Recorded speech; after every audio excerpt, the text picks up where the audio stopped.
Tell me like a Hellcat.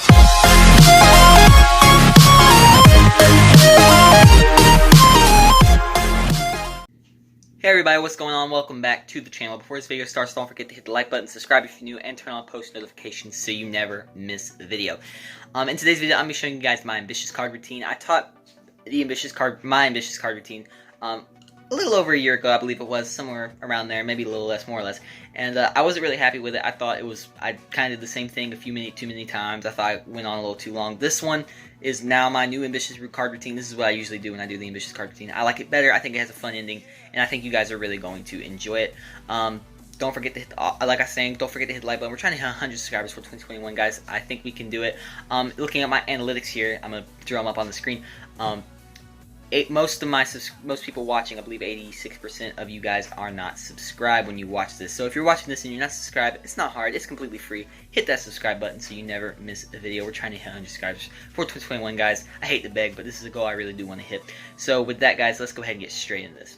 Okay, guys, so let's go ahead and get straight into this. So I'll just go ahead and hand the cards over to the spectator, and they would completely shuffle up these cards just like this, any which way they wanted to. It was completely up to them. So once the spectator is done shuffling, what I'm going to do is I'm going to have them make a selection, pretty much. So what's going to happen is I'm just going to have you go ahead and just call it stop whenever you want.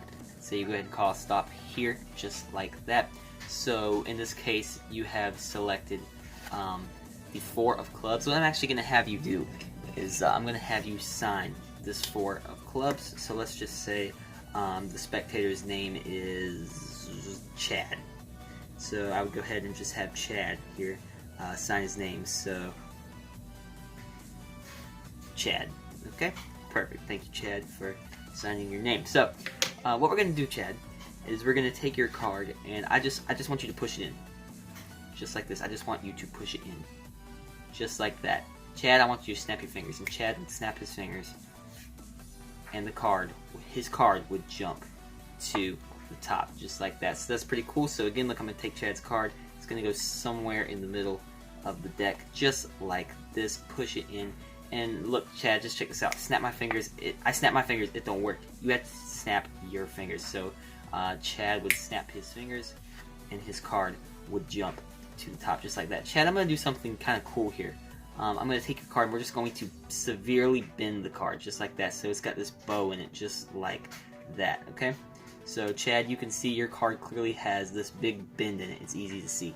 So what we're going to do is we're going to take it and put it in the deck, and you can actually see that there is a bend here. Now, Chad, I just want you to snap your fingers. And Chad would snap his fingers, and you would see a bowed card jump to the top, and it's your signed 4 of clubs. So that's pretty cool, Chad. So here's what I'm going to do. I'm going to take your card, just going to simply lose it somewhere into the middle of the deck, just like this. So now your card is lost somewhere in the middle. Wouldn't it be crazy? I have not even touched this box. Nothing in my hands. If I can make your 4 of clubs jump into the box just like that. Well, it is your 4 of clubs. Well, I didn't really think this. I probably shouldn't have let you sign the card, but it's okay. As a magician, I have some plans here. So if I just take the cards and I just give it a bit of a shake just like this, you can actually look a little closely, and you can see your signature seems to now be on the card, your 4 of clubs. So that is the trick, guys, and now let's learn how to do it. Okay, guys, so here's the tutorial for the trick you just saw. So what you're going to need is a card, a duplicate card, and the card box, and a deck of cards. So just a deck of cards. Choose a card you want to be your card that's going to keep jumping to the top. In this case, I've chosen the 4 of clubs, and get a duplicate to it, okay? So I don't want to keep ruining a bunch of cards, so what I have here is the card I signed, and I'm just going to show you guys how I force this card. And then your duplicate of the card you plan on forcing is going to go into the card box, just like that, ready to go. So go ahead, and your card is going to be anywhere in the middle of the deck that you're going to force, and the spectator can shuffle the cards beforehand. So the spectator goes ahead, shuffles up the cards just like that, okay? So cards are completely shuffled. So now what you're going to do is you're going to spread through and look for the card you want to force, in this case the 4 of clubs. So here it is, and now you're basically just going to control this card to the top any way you want. You can cull it, you can just take the cards, just kind of show all the cards and then cut it to the top. It's really whatever you want to do. In this case, I just basically was in the middle of the deck, so I just simply spread to it and just cut it to the top. It doesn't matter, it's whatever you want to do. You can use pass anything. So you've controlled the card to the top just like that. What you're going to do is, after you've done that, you're going to do a pinky pull down on the bottom card just like that, and then you're going to transfer that to a thumb break, and now you're going to swing cut over half the cards into this hand. So you just swing cut the top half with their card on top into this hand, and you're going to lay this deck on top of that just like that, and you're going to maintain that pinky break. And what you've just done is now their card is in the second position just like that. So what you can do is you can hold that break, and now you're just going to do a riffle force. So go ahead and call stop wherever you want. It doesn't matter where they call stop. You're going to grab at the break, you're going to push down with this finger just like that, and then pick up. So it looks like you're just picking up wherever they said stop at. Okay? So you force the card, you're going to simply undercut it to the top just like that, and now you're going to do a double lift. Okay, so 2 cards here, you're going to lift over the 2 cards as one, so you can do this however you want. I just use a pinky count, so I use my pinky to riffle down 2 cards. You can do whatever method you want to get a double lift ready. So I'm going to flip over the double just like that, and now I'm going to have the card signed. In this case, it's already signed, but this is the part where you would have them sign the card. So Chad has signed our card. Thank you, Chad. So now what you're going to do is you're going to flip over the double just like this. You're going to say, okay, Chad, let me show you what's going to happen here. So you're going to take Chad's card. It's not really Chad's card. It is just a completely random card because they think their card's on top and really it was a double. So you're going to riffle down, put it about halfway through the middle, push it most of the way in, and then just say, okay, go ahead and push it in. The reason I say most of the way, you don't really want to have it this much sticking out, because oftentimes they might want to try and cheat and make sure it really is their card. That don't always happen, that don't usually happen, but just in case, I like to be safe. I like to push it most of the way in and just say, hey, can you push it the rest of the way in for me? That way there's not as much of a risk of them trying to look at the card. So they push it in, and you're going to say, okay, Chad, I want you to snap your fingers. So Chad, he will snap his fingers, and you show Chad's card has jumped to the top, just like that. So now you're just going to lay it on the table, everybody's impressed, and while they're all looking at it and you have some misdirection, you're just going to pick up on that top card, and you're going to hold a break, but not just with your pinky, kind of with the flesh of your palm here, the base of your thumb, and then these two are going to be holding this card up like this, just tilting it up ever so slightly, just like that. So now you're going to say, okay, Chad, we're going to take your card, and you're going to kind of push on some of these cards in the middle before inserting the card right here underneath that tilt. This is called Marlowe's tilt, and what the illusion creates is that you're pushing it somewhere in the middle of the deck. So from this view, it kind of looks like you're taking their card and pushing in the middle, when in reality, it's just you're putting it right underneath that break, just like that. So you're just putting their card second from the top. So you're going to push in just like that, and now just kind of like do this big hand motion, like okay. And when I do that, I drop the break. Okay, so now I'm no longer holding that tilt. Okay, so now their card is second from the top. So now you're going to say, okay, so your card's in the middle. So you're going to say, look, it's not on top, and you're just going to push off the top card. And really, it's true, it's not on top. It's the 10 of spades, but their card is right here. So you're going to place this back on top, and you're going to say, okay, I want you to snap your fingers. And Chad will snap his fingers, and now you can say it only works when you snap your fingers, because as you can see, now you're going to do a double lift. Your card has now jumped to the top. So now what you're going to do is you're going to pick up the 2 cards here. So you're just picked up a double here. You're going to make sure they don't come loose, so you're holding a double. And you're going to be very careful in this part because it's easy for the cards to separate and flash and yada yada. You just want to be very careful during this next part of the trick. You're going to take the cards and bend them almost all the way till they are touching. So a big bend. And see, as you can see, it's easy for the card to separate. So what I like to usually do is you hold my middle finger and thumb here just to make sure it doesn't separate. And that can also be an excuse trying to make sure the bend is in the middle. You don't want to let go of this card because, as you can see, it will separate. So you just want to hold this just like that and say, okay, so we bent your card. You're going to carefully flip it over without flashing. This will take some practice, and put it on top. If done quickly, you will be able to do this without flashing, okay? So you just want to be very careful and say, okay, so it's bent. You can see that. So again, you're just going to try and do your best to make sure it doesn't separate. This is a very difficult part of the trick. So now you're going to take your finger and push down on the 2 cards. You're going to take this hand and take off about half the cards from the bottom. Then you're going to slip off this card.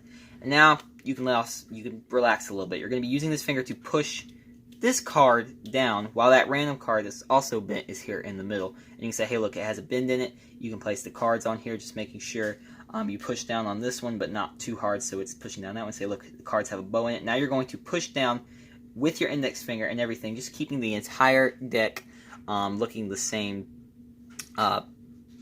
What's the word I'm thinking of here? Just so it don't look all the cards are bowed. All the cards basically just look the same. So you're going to come over here with your middle finger, or your middle finger, ring finger, and your thumb here, and you're just going to grab the cards like this with your left hand, and then you can remove your right hand. And now you're just holding this down, just like that, and also this one down.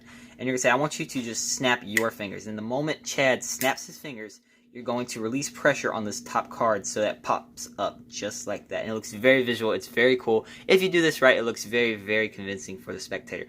In this case, Chad. So once Chad snaps his fingers, you release pressure just like that. And it looks like the card pops up. And sometimes it will even jump up just like that. And when it does it, it's really cool. Very visual. They see this card jump to the top, and you show it's their card. You get insane reactions at this point. Everybody's going crazy. They're wondering how you did it. You're just gonna try and bend the cards. What I like to do is I like to take the cards and give them a spring and then a dribble. That way you just kind of get all these cards back normal. It's not perfect, but it gets these more back normal. I like to just kind of play around with the cards a little bit, just trying to get them all back, that one card from being bowed. Okay, I just like to spring it a few times, dribble a few times, just try and get all these cards. Try and get that one card that was bowed no longer bowed. And now just kind of like easily you can bend that one back into place. This will not mess up your cards, don't worry. So now that you have done this, what you're going to do is you're going to control this card to the top, really just using any method you want. You can try and shuffle it to the top, so you can just push it in, catch a pinky break just like that, and then double undercut it to the top just like that. You can do whatever you want to control this card to the top. The move I use is just my favorite move to control a card to the top. I did pinky pull down the bottom card. Swing cut, push till that's about that card's flush with the deck. I drop that card on top just like that. I do a wrist kill so they don't see that. And then as I push this in, I do a one-handed fan in this hand. I push that in. So now their card is the second position from the top. And now I push this into that one-handed fan somewhere. And then I drop this one-handed fan into this deck. And now their card is still on top just like that. Okay? So just control their card to the top using any method you want. So you can turn that over. So now you're going to show, okay, check it out. What if I was able to make your card jump to the card box? Wouldn't that be cool? And they can hear there's a card in there. They're getting super excited. And then what happens usually is you get a bit of a reaction before they realize, hey, my signature isn't on it. So once they realize there's no signature on it, you're going to say, oh, really? That's a bummer. Well, here, sometimes you got to put it back on. You can come up with some excuse. Anything you really want to say at this point is completely fine. So you're going to kind of do some talking. And while you're doing these hand motions, you're going to do a push-off pinky break just like that. So you use your thumb to push off the card. And when you bring it back, you're going to hold a spot with your pinky just like that. And now you're going to say, okay, so you could have chosen any card or whatever you want to say. You're going to place this on top just like that. And now you're going to take and you're going to do a shake change. I have taught the shake change not too long ago. So if you guys need an in-depth tutorial on the shake change, I will leave a link down below where I taught it. Or it may even be in one of these two corners somewhere. I don't know, maybe. But if it's not, definitely check the link in the description. So what you're going to do is you're going to basically pick up at the two corners like this with your middle finger and thumb. So now you're holding a double here. Okay, you can lay the deck down for this part. It doesn't really matter. I just preferably like to hold it because it helps you in cleaner. So you're going to, again, you're just going to do the shake change. Again, if you guys need an in-depth tutorial, link in the description, but I'm going to just quickly go over it. Basically what you're doing is you're just holding it at these two corners, and 1, 2, and then on the third shake, you're going to just take your index finger and simply flip the card over, and then you've magically made the card change. If you guys here's what it's going to look like full speed. Just like that. So it looks like their signature magically appeared. You're going to lay this on there. You're going to flick this off, lay it down. And they're not really going to check the deck. If they want to, you can easily ditch this card by doing a one-handed top palm, so palming the card into this hand. Or you can flip the deck over, and then you can get the card into Gambler's Cop. Basically, just whatever you want to try and do to get rid of that 4 of clubs, or whatever card you decide to force whenever you do this trick, guys. But that is my ambitious card routine. I hope you guys enjoy it. Don't forget to hit the like button, subscribe, and all that stuff. Please do subscribe. We're trying to get 100 subscribers for 2021. I know we can do it, guys. We're coming close to 2021, but we're also coming close to 100 subscribers. At the moment, we only need 12 more, so please do share this video, like this video, comment, recommend this to your friends, your uncles, your mother-in-law you hate, whoever. Just get everyone you know to subscribe to this channel. We're trying to hit 100 subscribers for 2021. Thank you guys so much, and I will see you guys in the next video. See you later.